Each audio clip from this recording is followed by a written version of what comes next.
Shipley, you joined some pretty special company today with 2 touchdowns. Behind Wayne Gallman, just now DeSean Watson and Travis Etienne ahead of you. What's it like to have your name mentioned with those guys? What was that? The multiple touchdown games. You now have 6 multiple rushing touchdowns. You got 6 in your career. Gotcha. Yeah. Well, that's awesome. That's the first time I've heard of it.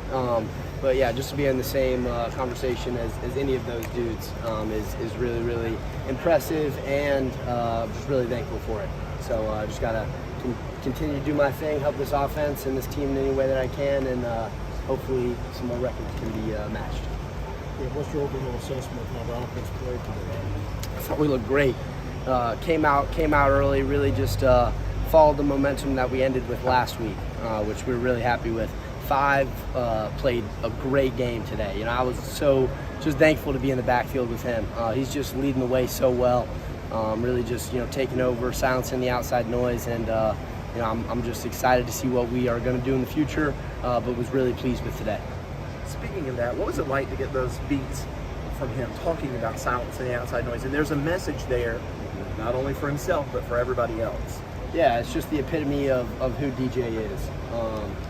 He gets a huge deal with Beats, one of the most widely recognized, brands across the United States, maybe even, larger than that. But the first thing he thinks about is his teammates. And that's what DJ is all about. So, like I said, to be out there with him, to just, be acquainted with him, I'm so excited for what he's going to do for us this season. I'm sure you probably get asked about this when you're around campus, but do you think maybe this will kind of quiet some of that, hey, Stark Kate over DJ noise that everybody's hearing? Yeah, there's a lot of that noise. It's funny. I love both guys. They're both great. But I think DJ went out there and yes, he silenced some of those critics out there today, and I think he showed that he's the guy right now.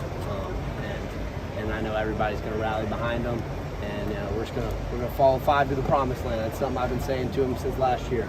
So we'll follow him to the promised land. What did you see on the second touchdown run with the cut? Just kind of take us through that play. Yeah, I really wanted to get in space. Furman did a great job of throwing a lot of movement in the inside. Backers were just really jumpy, so it was hard with that inside zone.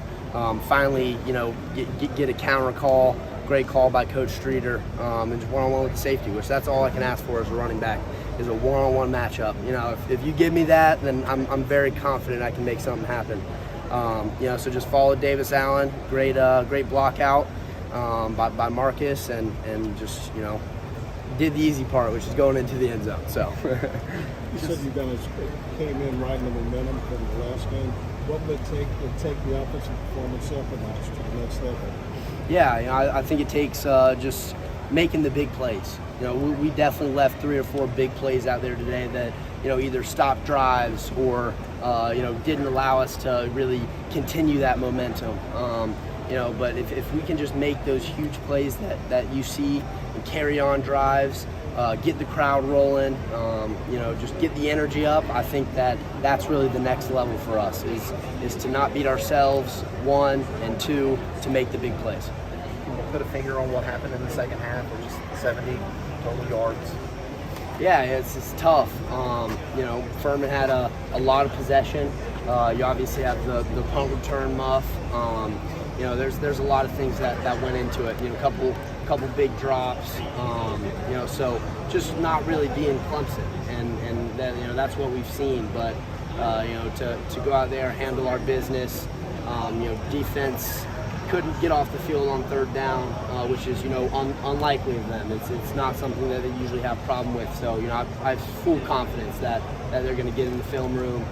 Coach Goodwin's going to come with a great plan for La Tech, and we won't have a problem with it the rest of the season. But there's a lot of things that went into it. Some people on offense have to step up, make some big plays, and that's what I'm talking about is getting that momentum. Someone's got to step up and say, all right, I'm going to change the narrative right now and make sure that we're not only going to get 70 yards in the second half.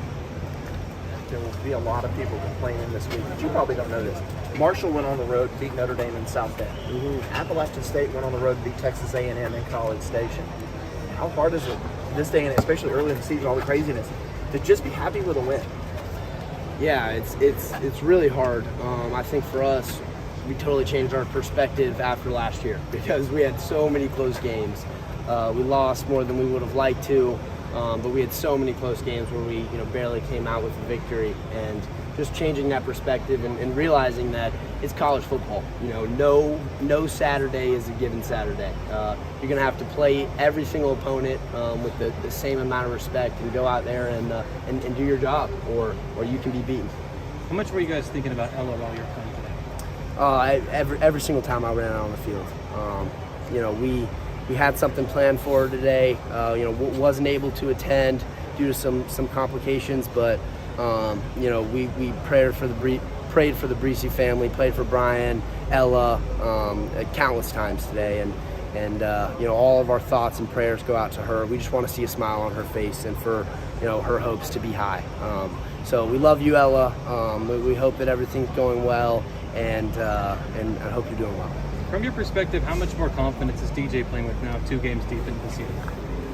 Yeah, I think we all saw it today. He's going out there and he's just slinging the rock. It's so fun to watch when Five got his confidence, and I'm so happy for him. Just in everything that he's doing. Not only how he's throwing the football, but also how he's commanding the offense. His confidence on the field. Just everything along that nature. It's really fun to be out there with Five right now and see the direction that he's heading. After the first 2, can't wait to see where he goes the rest of the season. How important was it for you guys to come out and start fast? You didn't do that against Georgia Tech. You certainly did that today. Yeah, it was a huge thing all night for us. Leading up to the game, it's something that we emphasized is carry the momentum over from Georgia Tech into this one, and we did just that. Came out fire on the first couple drives. Putting the ball in the end zone, which is the most important thing, and everything's just seemed to be clicking. So hopefully we can take that, watch the film, pick up on some things that we need to pick up on, and head into next week looking good. With that said, would you like to have seen a little bit more of a killer instinct in the second half? Yes, no question. We would have liked to see something out there, a little bit better than what we put, but can't complain. A win is a win. We're so happy to be heading out of here with one, and just looking forward to La Tech next week. How would you evaluate your first half performance versus second half? Yeah, very different. I only got 1 drive in the second half, but I needed it for sure.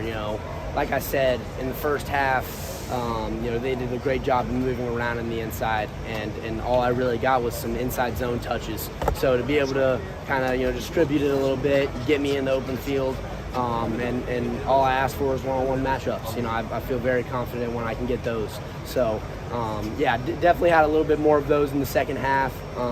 But that's all football. You got to kind of grind away, chip away, get the 2s or 3s so that you can get the breakout runs. Talk about Ella real quick, and just what the team was like. We kind of did joining in late a little bit. But how important is the team getting behind her and what you guys have done this week and just being a part of that? Yeah, it's so huge. She came to a practice earlier this week and just gave hope to the team. To see somebody that strong and to be able to do what she's doing, it's an inspiration to not only me but to every single person that knows her story. So unfortunate that she wasn't able to be out here today to see us honor her, but she's always being honored through our hearts, through our play, and through our prayers. So we love you, Ella. And lastly, you talked about how fun it was to see DJU gain his confidence. What was that like from your perspective on the field seeing it? Oh, it's so unbelievable. It's crazy. It brings a smile to my face because I'm just in the backfield and I got a first row seat. I see it happening. But he's just commanding everything, and he's telling me what to do. He's getting the protection call. Doing things on the fly, and that's stuff that I haven't seen yet. So to be first row of DJ kind of starting to find it again and being able to take us where we want to go is awesome. I can't wait for the rest of the season. Let's take one more for Will. What do you think it is about you that makes you turn small plays into big impact plays? Yeah, I think that's what you have to do to be a great running back. You can't just take what's given. You have to take that and then add a little bit more to it, and that's really the only way that you can get yourself away from the other people in terms of the other backs around the country, how you distance yourself from them. So I think it's one of my aspects that just kind of goes into my game that I've always emphasized since a young age. So it's just kind of carried over. Yeah, thank you. Appreciate it.